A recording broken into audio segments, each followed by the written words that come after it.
those living systems is the rainforest, home to the most amazing concentration of life on our planet.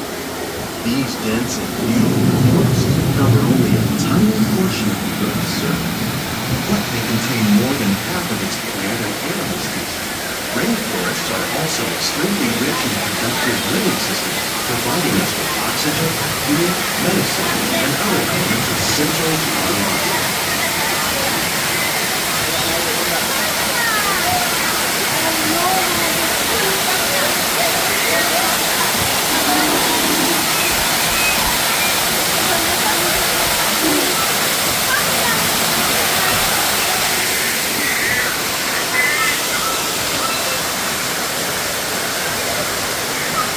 In the desert, nature has created a very different, but no less beautiful living system.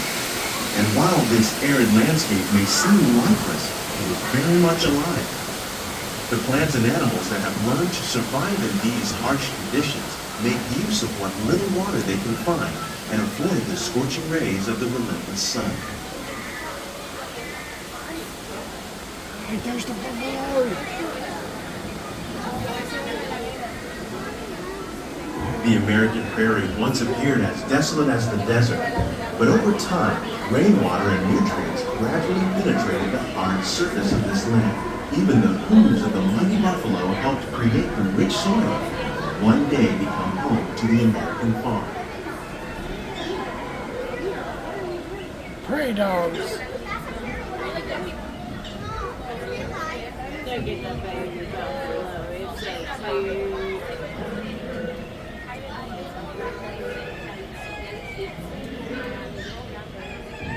He's in the buffalo skins. There's the chicken.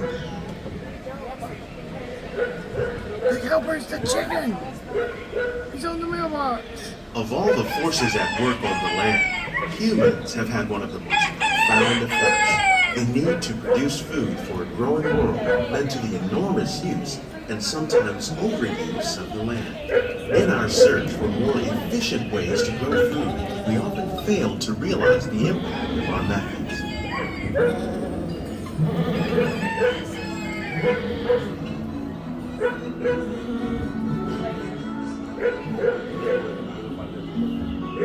Today, we're learning to live with the land, discovering better ways to grow food that will assure both human and environmental well-being.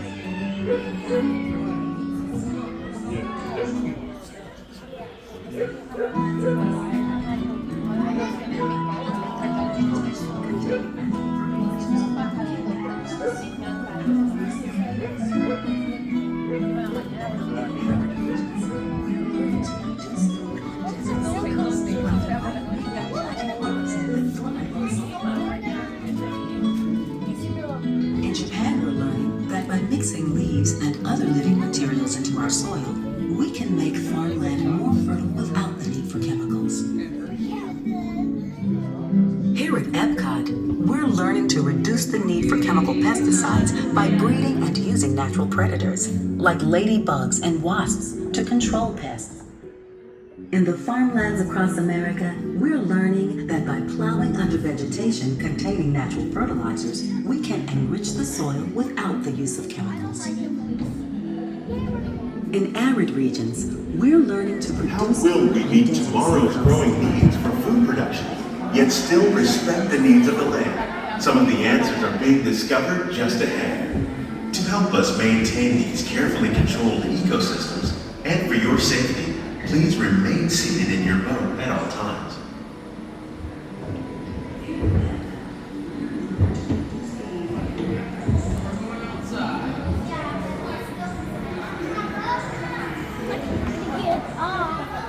No, not time to get off. Now we're gonna get to see all that food. Where scientists from EPCOT and the U.S. Department of Agriculture are exploring innovative ways to produce bountiful harvests now and into the future. For your safety, please do not touch the sand. The tropics are home to the greatest diversity of plants on the planet. Many of these, like papaya, bananas, cacao, coffee, and rice, are well known around the world. These are just a few of the edible plants that have been an important source of nutrition for people living in the tropics. Many are rich in vitamins and minerals, while others are well adapted to growing in less than ideal conditions. Some, like the water lily, thrive in wet, swampy areas and waterways. All parts of this plant, even the flower petals, are edible. The starchy root of the plant has long been used to make flour for baking.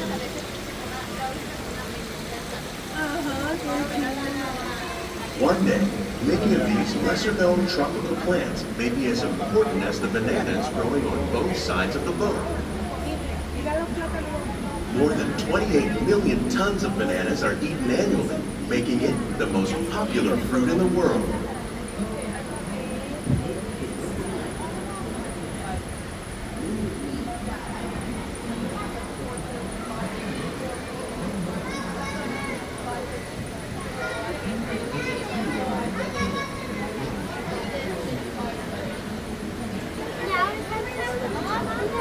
No.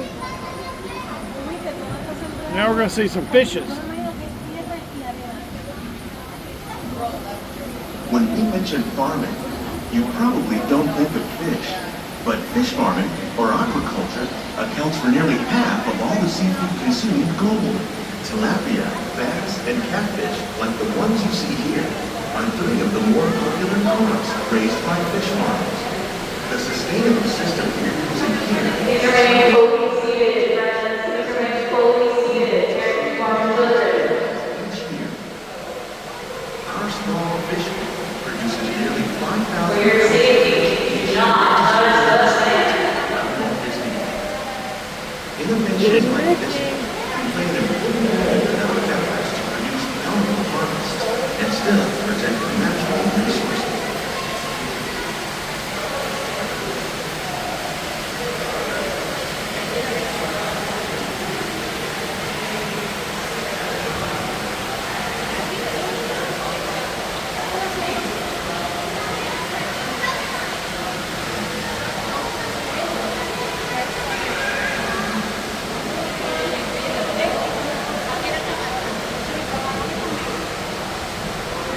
While there are more than 50,000 edible plant species in the world, most of us are only familiar with the handful that make up our everyday diet. The common grains grown here, wheat, maize, sorghum, and millet, plus rice, account for nearly 2/3 of our global food consumption. Learning how to increase yields of these staples is an important goal of research around the world.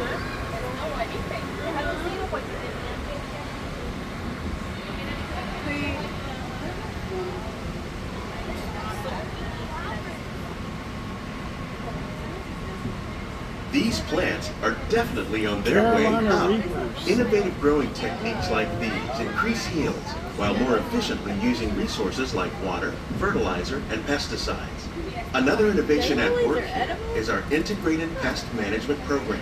By populating our greenhouses with beneficial Remember, insects that prey edible on doesn't harmful mean pests like aphids and flies, we are significantly reducing our reliance on conventional pesticides. We're growing these crops using our nutrient film system.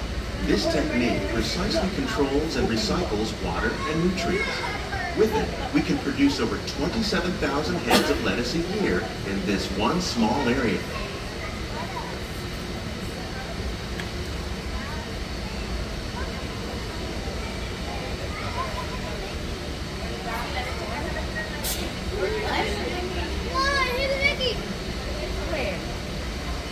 Right there.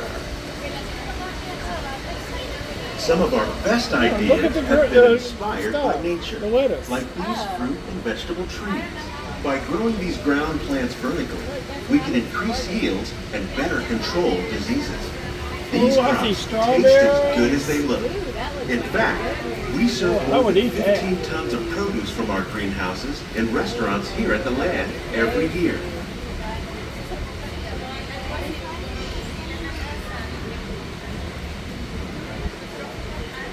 It's like some good tomatoes too, so maybe some different. Yeah, those little green tomatoes would be tasty.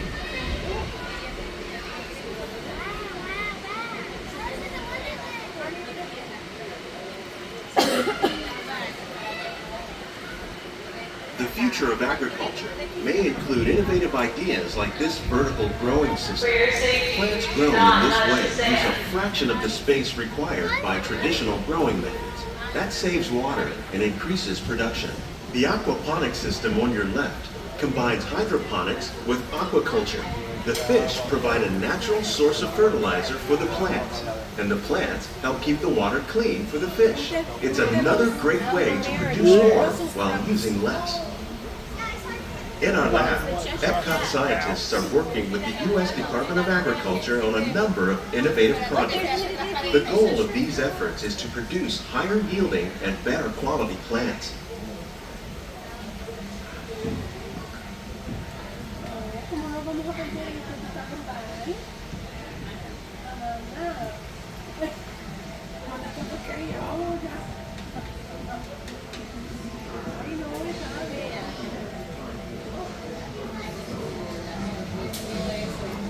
Good job, Riley. These greenhouses represent just a fraction of the work being done worldwide to produce bountiful harvests for our growing population. Scientists, farmers, and even backyard gardeners are doing their part to improve the quantity and quality of foods that we all rely upon. Together, we can continue to find more ways to increase food production and protect our precious natural environment. Only then will we truly be living with the land.